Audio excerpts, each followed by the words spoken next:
Bonjour, nous sommes mercredi de la 8e semaine du temps ordinaire, année B. Nous allons méditer l'évangile de Jésus-Christ selon saint Marc. Le Seigneur soit avec vous. Évangile de Jésus-Christ selon saint Marc. Jésus, le roi des rois, c'est Jésus, le bon pasteur. Alléluia, Alléluia, Alléluia, Alléluia, Amen. En ce temps-là, les disciples étaient en route pour monter à Jérusalem. Jésus marchait devant eux. Ils étaient saisis de frayeur. Et ceux qui suivaient étaient aussi dans la crainte. Prenant de nouveau les 12 auprès de lui, il se mit à leur dire ce qui allait lui arriver. « Voici que nous montons à Jérusalem. Le Fils de l'homme sera livré aux grands prêtres et aux scribes. Ils le condamneront à mort, ils le livreront aux nations païennes qui se moqueront de lui, cracheront sur lui, le flagelleront et le tueront, et 3 jours après, il y ressuscitera. » Alors Jacques et Jean, les fils de Zébédée, s'approchent de Jésus et lui disent « Maître, ce que nous allons te demander, nous voudrions que tu le fasses pour nous. » Il leur dit « Que voulez-vous que je fasse pour vous ?» Et ils lui répondirent « Donne-nous de siéger l'un à ta droite, l'autre à ta gauche, dans ta gloire. » Jésus leur dit, « Vous ne savez pas ce que vous demandez. Pouvez-vous boire la coupe que je vais boire, être baptisé du baptême dans lequel je vais être plongé ?»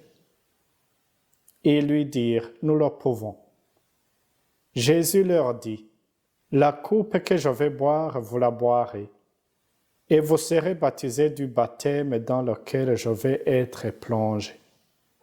Quant à siéger à ma droite ou à ma gauche, ce n'est pas à moi de l'accorder, il y a ceux pour qui cela est préparé. » Les 10 autres qui avaient entendu se mirent à s'indigner contre Jacques et Jean.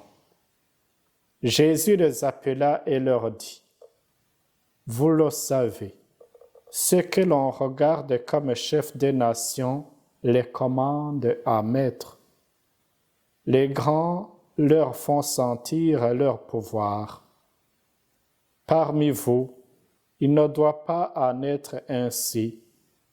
Celui qui veut devenir grand parmi vous sera votre serviteur. Celui qui veut être parmi vous le premier sera l'esclave de tous. Car le Fils de l'homme n'est pas venu pour être servi, mais pour servir et donner sa vie en rançon pour la multitude. » Acclamons cette parole de Dieu.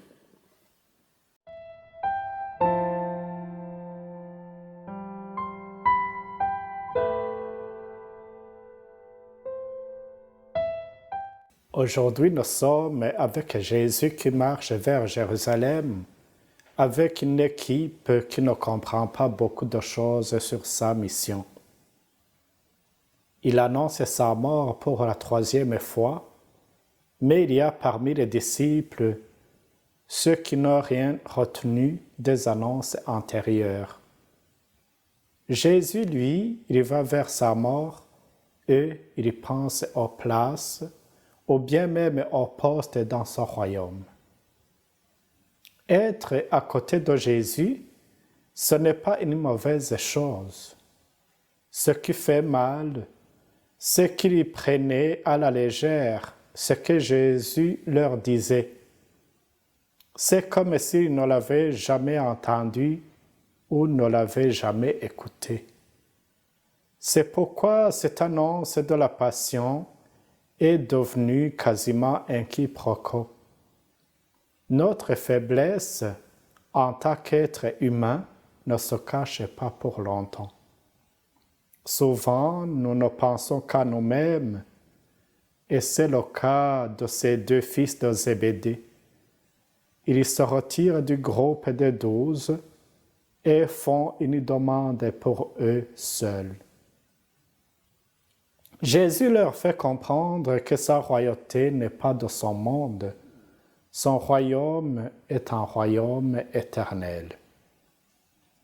L'important alors, c'est de chercher le royaume éternel, c'est de chercher la vie éternelle.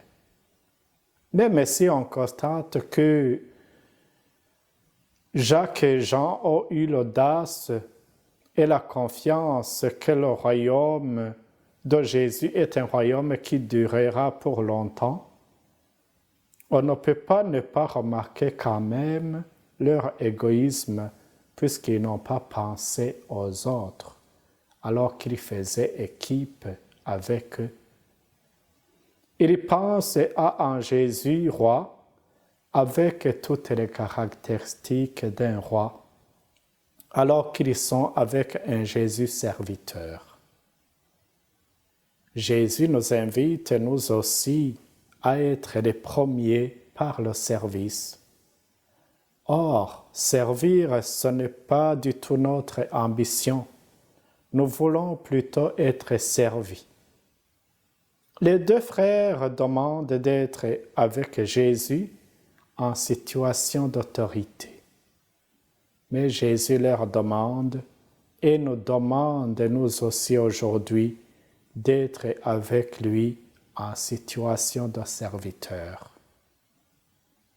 Jésus n'est pas scandalisé par cette demande.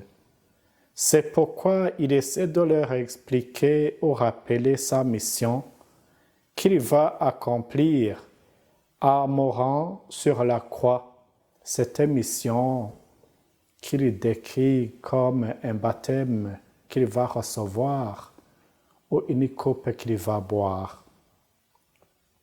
Mais il souligne qu'ils ne savent pas ce qu'ils demandent puisqu'ils ont accepté de pouvoir boire cette coupe. Ils acceptent sans trop comprendre la gravité de leur réponse d'ignorants. Jésus, lui, il sait que son trône est sur la croix. Nous voyons les autres disciples qui manifestent leur colère contre les deux frères. Toutefois, peut-on dire que leur colère venait du fait qu'ils n'étaient pas assez courageux pour présenter leur demande avant Jacques et Jean? Eh bien, Jésus ne veut pas que nous influencions ce monde par le pouvoir. Il veut que nous ayons de l'influence sur les autres par le service. Ce qui aide les gens à grandir, même spirituellement, ce n'est pas la domination ou l'autoritarisme, c'est l'amour manifesté et donné à travers ce que nous sommes et ce que nous faisons.